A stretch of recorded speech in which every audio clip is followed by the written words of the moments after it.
పాపము, అశాంతి, భయం, దిగులు, శ్రమ, వేదన, దొంగతనం, వ్యభిచారం, వ్యాధి, హత్యలు, త్రాగుడు, ఉగ్రవాదం, భయంకర సంఘటనలు, మరణం, నరకం.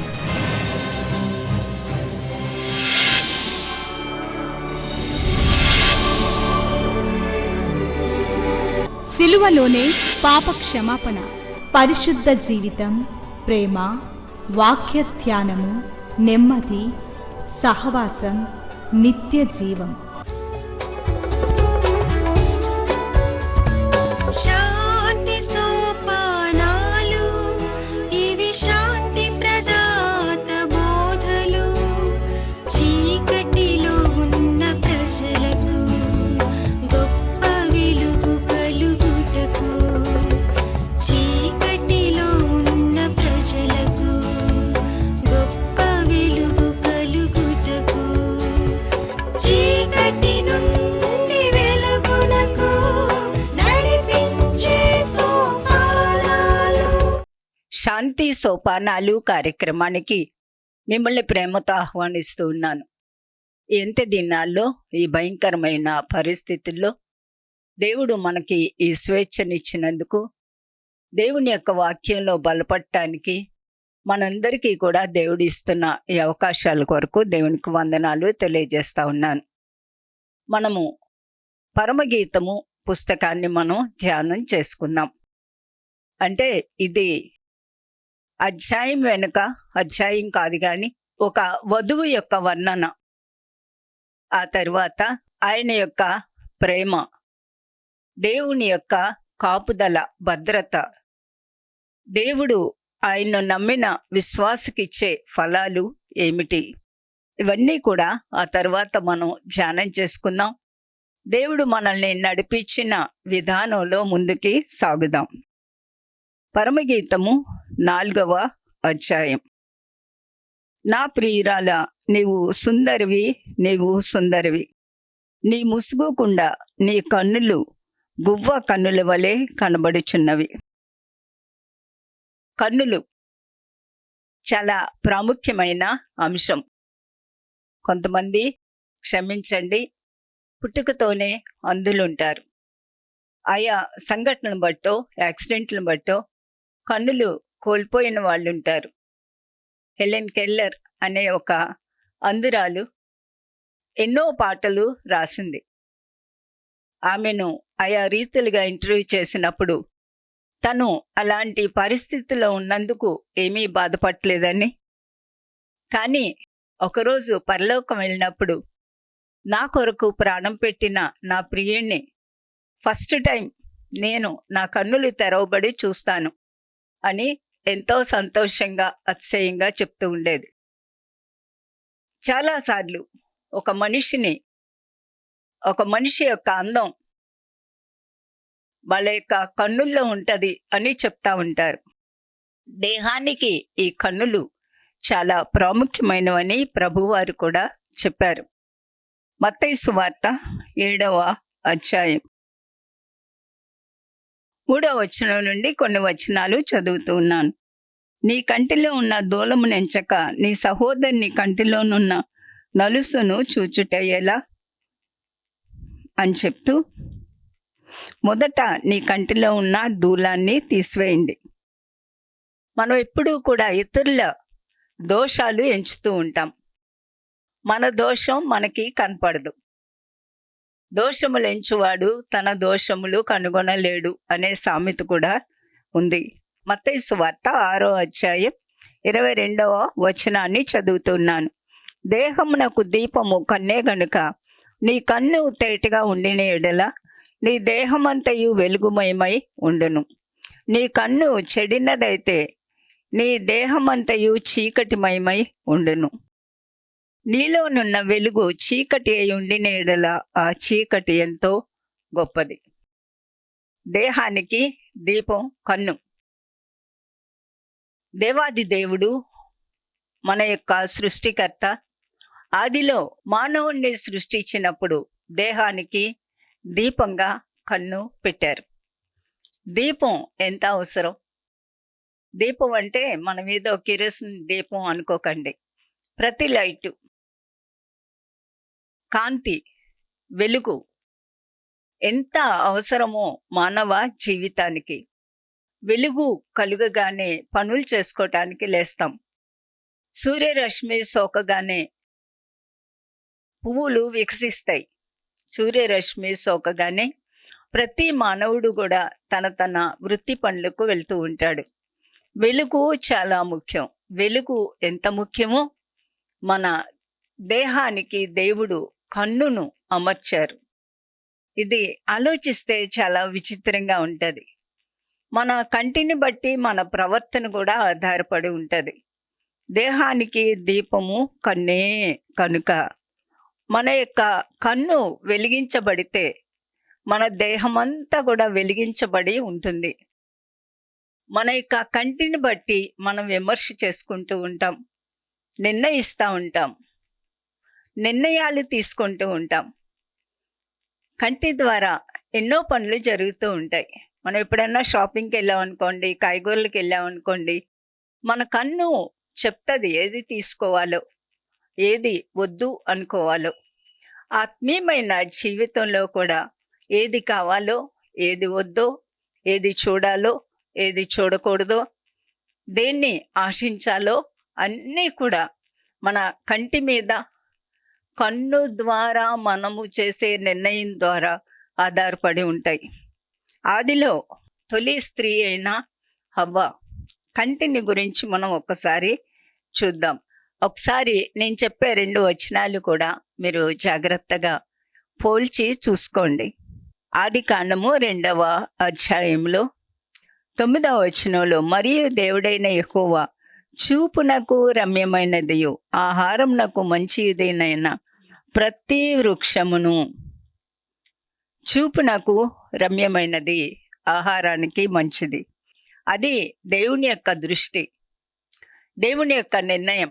దాంతో ఆయన ఏదేను తోటలో వృక్షాలన్నిటిని కూడా చేశారు. మరి ఎన్ని చేశారో ఆశ్చర్యం అనిపిస్తుంది. మనం ఏ పండు చూసినా కూడా దేని అందం అదే కదండి. పండు పచ్చిగా ఉన్నప్పుడు ఒక రంగు ఉంటుంది, దాదాపు పచ్చగానే ఉంటాయి అన్నీ. పండు పండటం మొదలుపెట్టినప్పుడు చాలా రంగులు మారిపోతూ ఉంటాయి. ఒక యాపిల్ పండు పింక్ కలర్లోకి వెళ్ళిపోతుంది, మామిడి పండు ఆరెంజ్ కలర్లోకి వెళ్ళిపోతుంది, సీతాఫలం కన్నులన్నీ కూడా విచ్చుకుంటాయి, దాని రంగు పచ్చదనం నుండి లైట్ కలర్లోకి వస్తుంది, జాంపండు. ఇలాగా ప్రతి పండు కూడా మీరు ఊహించుకోవచ్చు. అయితే దేవుని యొక్క దృష్టిలో 2 లక్షణాలు చూశారు.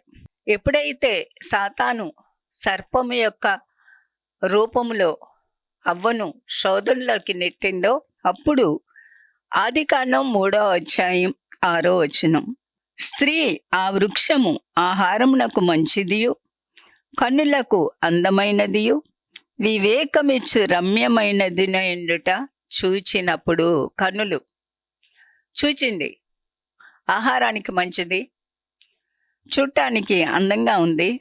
కానీ ఒక దేవుడు చెప్పని ఒక క్రొత్త లక్షణం హవ్వలో ప్రవేశించింది. అది వివేకమిచ్చు రమ్యమైనది. మనం అనుకుందాం, మన భాషలో అనుకుందాం, పండు తింటే వివేకం ఏంటండి? ఏ పండు అయినా ఏ డాక్టర్ అయినా రికమెండ్ చేస్తారా? ఫలాని పండు తినమ్మా, నీకు చాలా తెలివి జ్ఞానం వస్తుంది అంటాడండి? సాతాను హవ్వ యొక్క కన్నులు వాడు పట్టుకోగలిగాడు, ఆ కను దృష్టి మార్చగలిగాడు, ఆ నిర్ణయం మార్చగలిగాడు. ఈ పండు తింటే నాకు చాలా తెలివి వస్తుంది అనుకుంది, చాలా జ్ఞానం వస్తుంది, వివేకం వచ్చేస్తుంది అనుకుంది. ఆ వివేకం సర్వ మానవ కోటి మీదకి మరణం అనే శాపాన్ని తెచ్చింది. ఆ వివేకం దేవుణ్ణి దూరం చేసింది.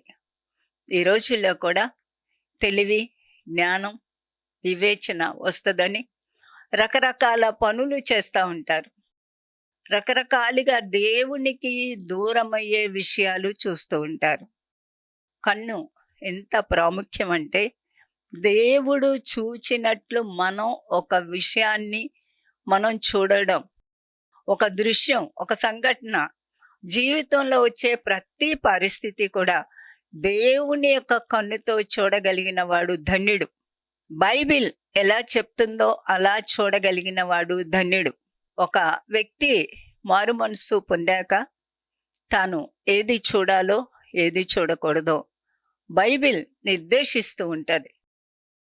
హవ్వ ప్రతి పండు కూడా దేవుడు సృష్టించిన దేవుని యొక్క దృష్టితో కాకుండా తనలో ప్రవేశించిన సాతాను యొక్క ప్రభావంతో చూసింది.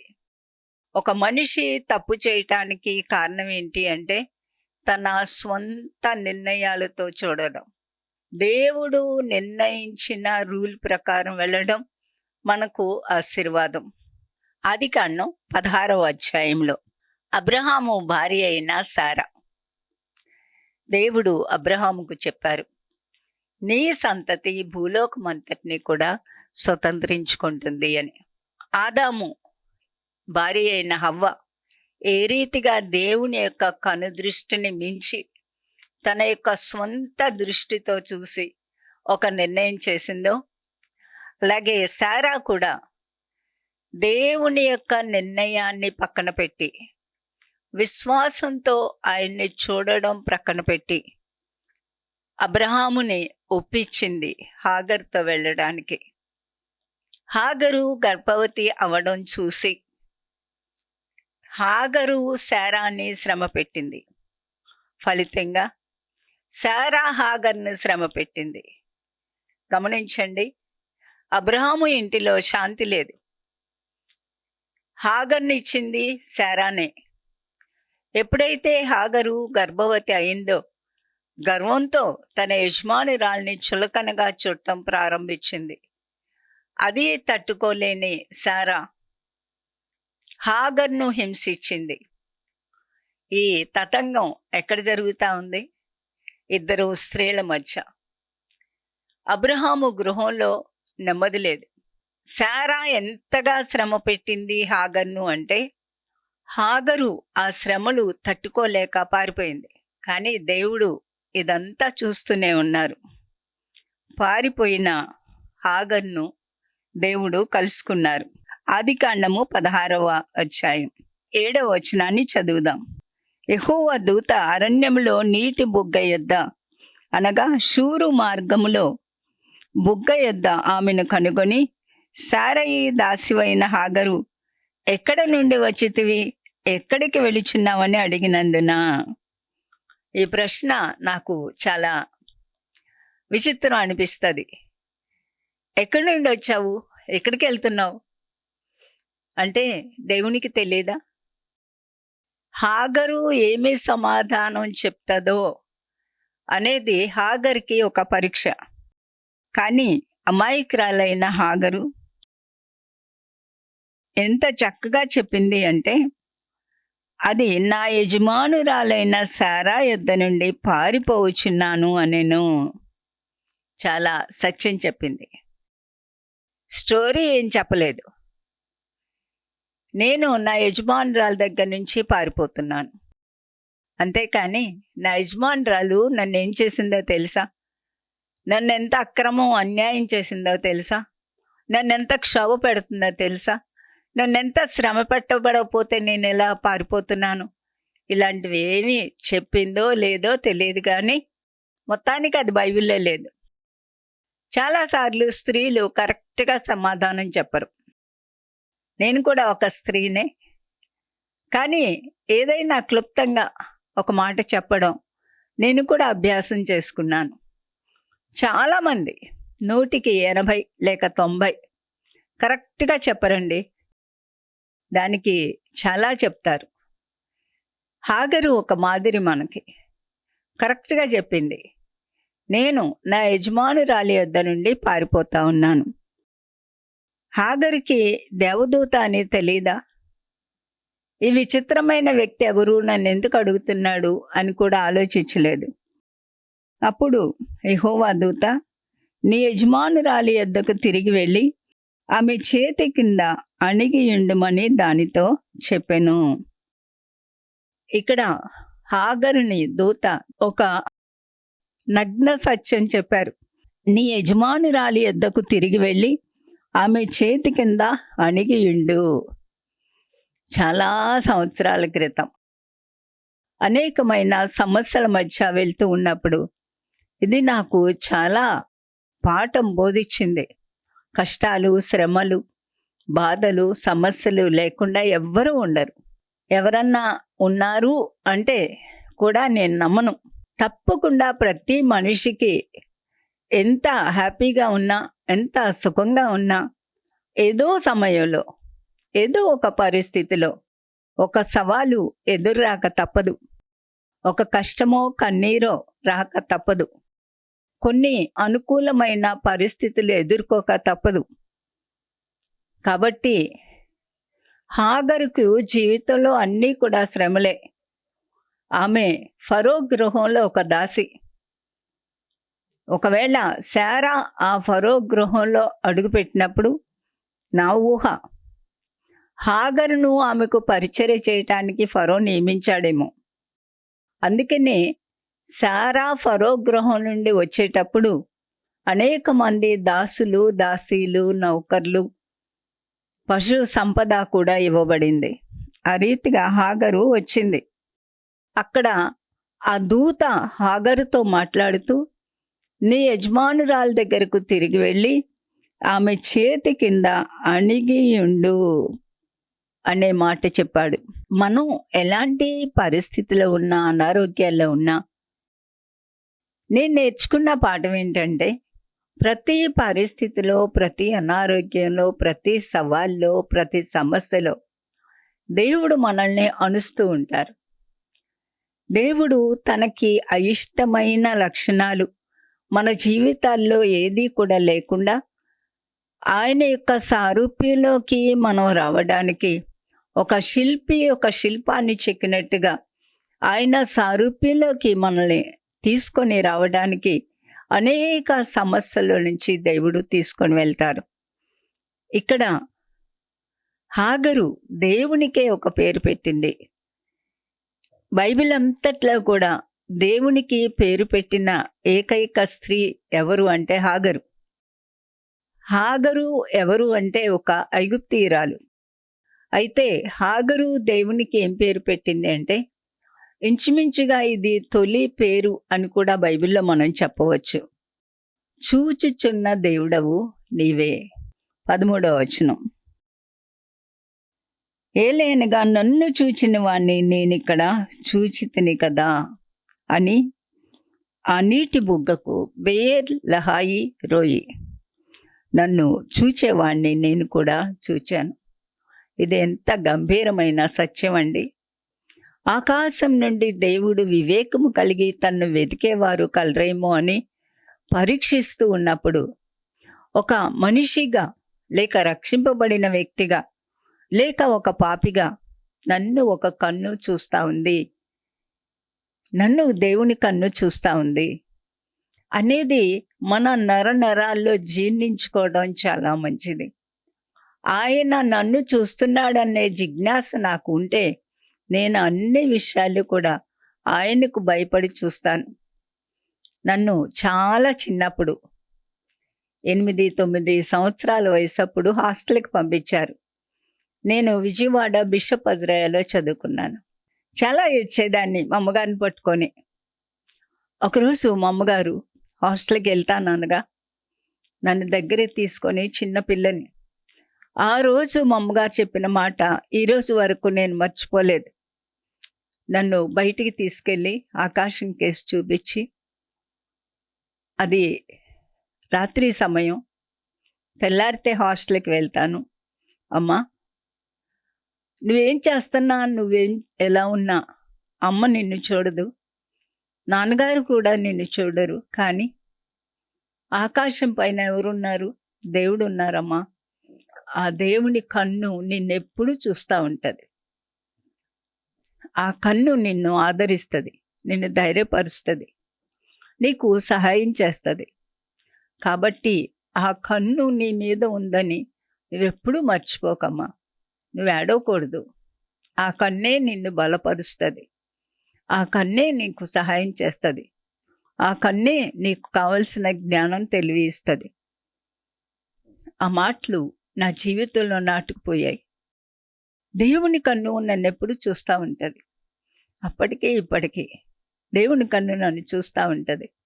కష్టం వచ్చినా, బాధ వచ్చినా, అనారోగ్యాలు వచ్చినా, 13 సంవత్సరాల క్రితం నాకు క్యాన్సర్ కూడా వచ్చిందని మీకు సాక్ష్యం చెప్పాను. ఆయన కన్ను నన్ను చూస్తూ ఉంటుంది. ఆయన కన్ను నన్ను కోప్పడదు. ఆయన కన్ను నన్ను చూసినప్పుడు ఆ కన్ను సంతోషించాలి. ఆయనకు అయిష్టమైనది ఏది కూడా నా జీవితంలో కనపడకూడదు అనేది నేను ఎదుగుతూ ఉండగా ఆ యొక్క జ్ఞానంలోనికి నేను వెళ్ళగలిగాను. ఆయన కన్ను నాకు చాలు అనే ఒక బీజం మా అమ్మగారు నాటగలిగారు.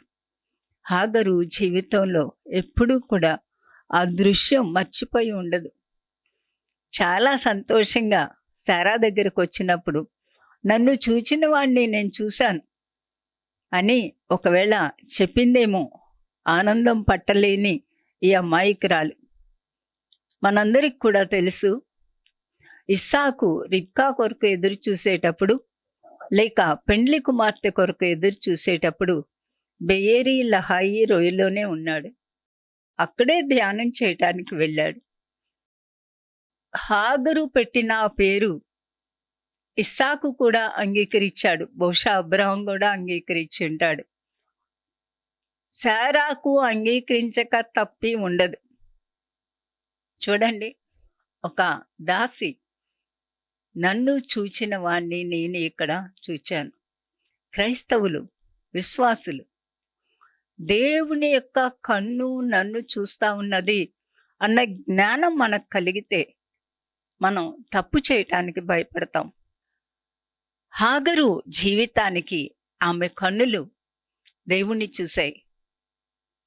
అది ఆమె జీవితానికి ఒక గుర్తింపునిచ్చింది. మనందరి జీవితాల్లో కూడా దేవుడు చూస్తున్నారు, దేవుడు చూస్తున్నారు, దేవుడు వింటున్నారు అన్న జ్ఞానం పాతుకుపోవాలి. చాలామంది తమ ఇష్టం వచ్చినట్టుగా బ్రతుకుతూ ఉంటారు. కానీ ఆ చూచే కన్ను ఒకరోజు మనల్ని విమర్శలోకి తీసుకుని వెళ్తుంది.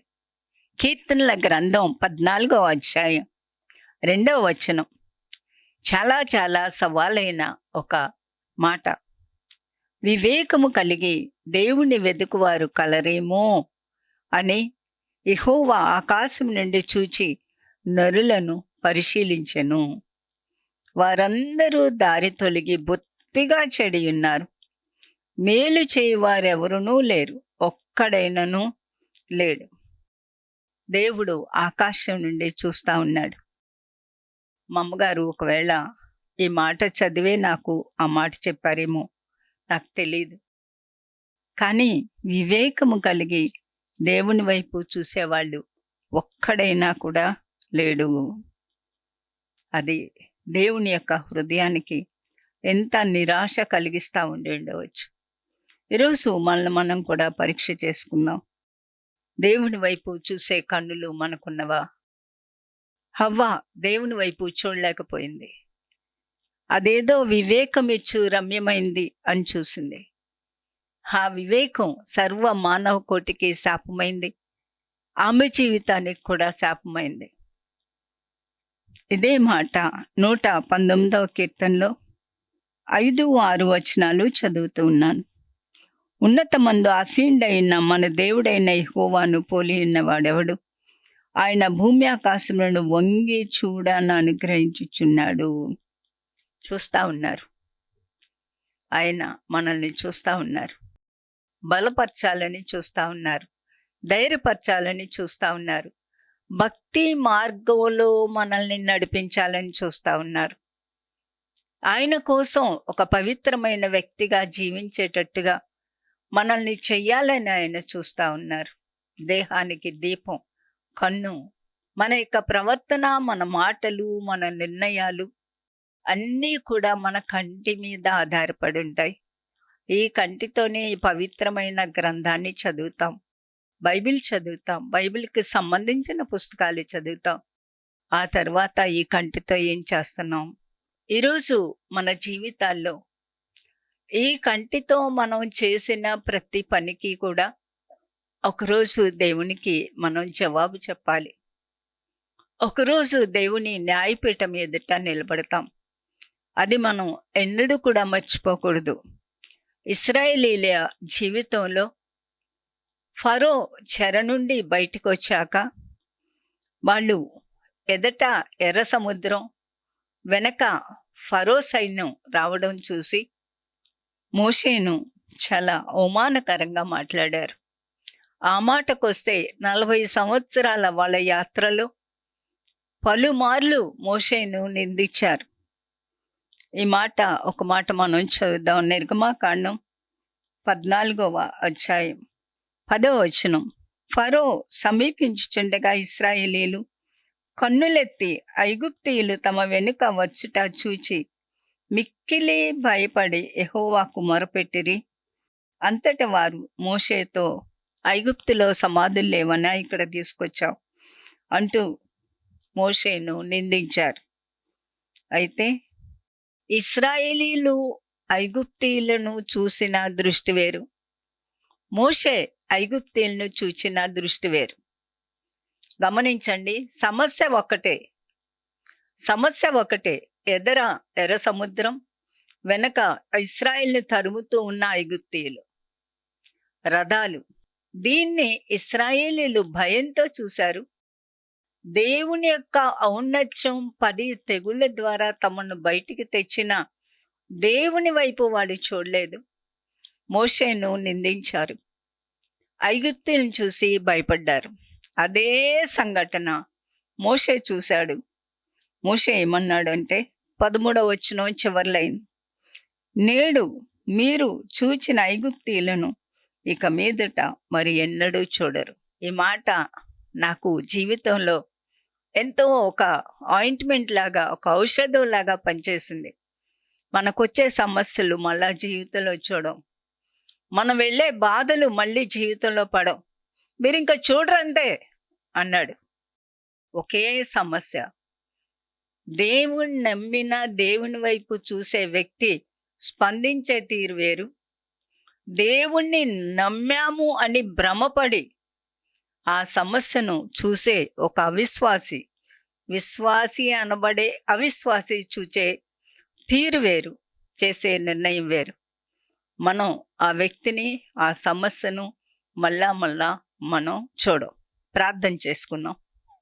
ప్రేమ కలిగిన మా ప్రియమైన పరలోకపు తండ్రి, మా కన్నులు మీ చేత వెలిగింపబడిన కన్నులుగా, నా ప్రియురాల నీ కన్నులు గువ్వ కన్నులు అనే మాట మేమును కూడా మా జీవితాల్లో అనుభవించటానికి, అలాంటి పరిశుద్ధమైన నిర్ణయాలు చేయడానికి, మీ వైపు చూస్తూ ప్రతి నిర్ణయం చేయటానికి మా అందరి కన్నులకు మీ వెలుగును దయచేయమని, నిశ్చత్వంలో తీర్పును తప్పించుకునే నిర్ణయాలు చేయటానికి కూడా సహాయం చేయమని ఈ కార్యక్రమాన్ని చూసే ప్రతి వ్యక్తిని మీకు అప్పగిస్తూ యేసు నామమున వేడుకుంటున్నాను తండ్రి, ఆమేన్.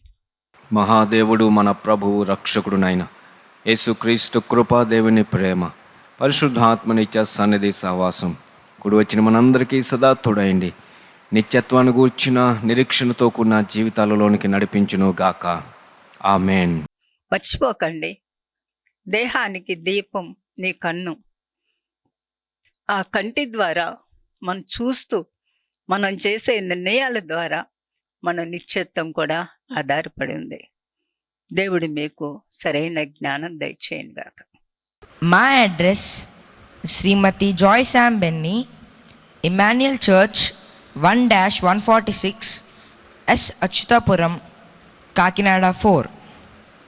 మా ఫోన్ నెంబర్స్ 944-010-9893 మరియు 0884-237-6793. మరలా ఇదే సమయానికి ఇదే ఛానల్లో మనం కలుసుకుందాం. Thank you.